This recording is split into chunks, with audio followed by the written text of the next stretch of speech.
చాలా సందర్భాల్లో బయటికి వెళ్ళినప్పుడు ఆహారం రకరకాల చోట్ల తీసుకుంటాను. తప్పదు. ఎందుకంటే అందరి ఇంట్లోనే వండుకొని తినాలంటే అదే అయ్యేది కాదు. ఇది ఫాస్ట్ ఫుడ్ కల్చర్.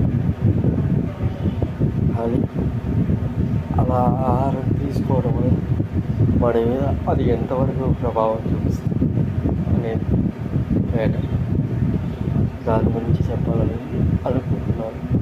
నాకు వీలైనప్పుడు చెప్పగలిగినాను. ఒక వ్యక్తి